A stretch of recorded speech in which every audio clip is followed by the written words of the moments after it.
We want to welcome another voice into the conversation. Khalid Abdul Qadir is the co-producer of Disarmed. And Khalid, 4 months after filming Disarmed, the death of George Floyd sparked protests everywhere, including right here in KC.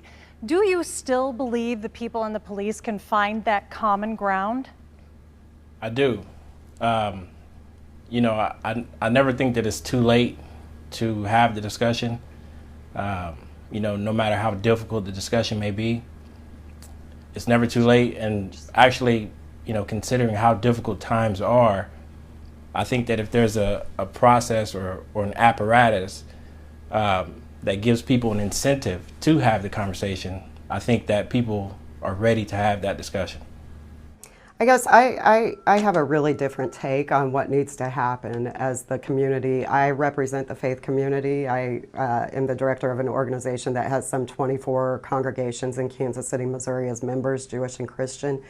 And I have a very, very different take. I don't believe that we're reaching reconciliation. I think the department's never been properly conciliatory toward the community here. We've seen in the past 6 months 3 really ugly incidents between 15-year-old black children in this department, very public incidents, and community is outraged by that. And so I think that you don't ask a child who's being abused to be conciliatory with the abusive parent. You don't ask a domestic violence partner to who's being abused to reconcile with her abuser, and we don't ask the community that's being abused to reconcile with the police department until the department has taken the right steps to create the environment in which the community is safer. Well, I think we have processes in place to make sure that happens. Of some of the incidents that were just mentioned, this department turned those incidents over. We discovered them in-house and we brought those files to our partners to say, hey, will you review this independently and give us your decisions? So I would say we are in those processes. We're never going to be perfect, but I will say that out of 1 million contacts a year this department has, that most of those times, the vast majority of those times, we're out helping people. And I would also like to say that out of those million some calls that we receive through our 911 call center are those same people asking for our help.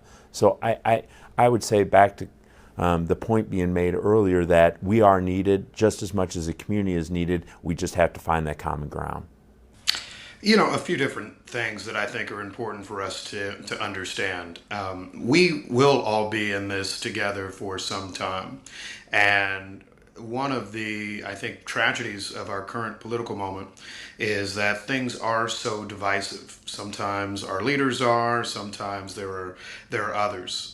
We do need to find a way to listen, to acknowledge how we can improve, to know where we can do better. That is, frankly, something for all of us to be a part of, including our politicians, our police, so many others. And so I take that on rather personally myself. But in terms of coming together, we got to remember, what are we trying to do? What we're trying to do is have a city where somebody knows that their son or their daughter is going to be coming home at the end of the night, so that they're not shot by somebody out on the streets, or alternatively, right, that they're not harassed by either someone in the public, or frankly, if there's a negative incident with the police, that there's accountability, that we can make sure it doesn't happen again. That's what I think everybody here, if we were actually getting to the core of it, right, would agree with. And so it's important for us to see, all right, where can we make those changes? Where can we make those differences? And I know that that's something that I'm going to keep doing. We're all going to need to keep doing it. And I'll say this too, because this is a time where there is a lot of dissent. I don't care who's in what role or anything under the sun. We all need to figure out a way to do it. I've got my people that aren't fans of Lucas. I know that there are people that aren't fans of any other people that may be on this thing. But look, we all have important jobs to do. We're going to make sure we do better for our community so that we can have a safer place, a place where people know accountability exists, a place where there's trust, because I think that builds a better community long term.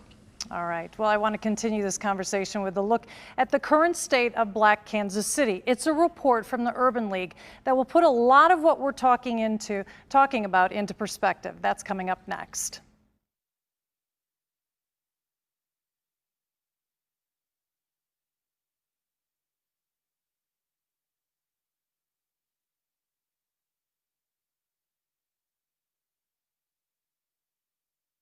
Welcome back to this important conversation about the people and the police. Kansas City's black residents have been dealing with inequity for hundreds of years.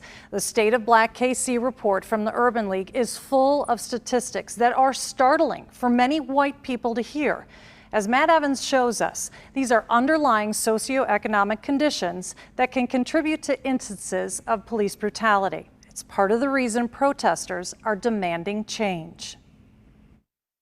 That list of demands mentions 6 issues specifically that have been plaguing Kansas City for years. Issues like disparities in housing, economic mobility, education, healthcare outcomes, internet access, and food security. And many of those issues, well, they are discussed in depth and laid out in depth in the Urban League of Greater Kansas City's report, The State of Black Kansas City. The nearly 200-page report released almost a year ago outlines how black residents of Kansas City are still separate and unequal.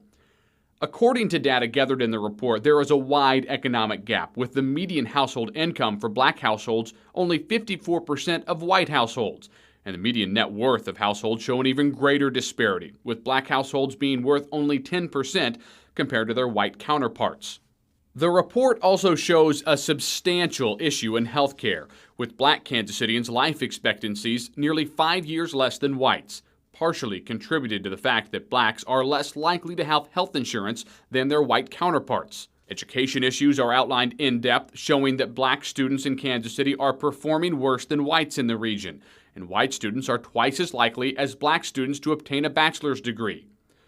The report dives into social justice issues as well, calling the statistics here alarming and disturbing, showing that black Kansas Cityans have noticeably longer prison sentences compared to those of white people, and the homicide rate is almost 5 times higher. It also lays out many recommendations on how to fix some of these issues, like site-based leadership models for schools, comprehensive tax incentive reform, Medicaid expansion, and allowing the state to withhold funds from law enforcement agencies that show patterns of racial profiling.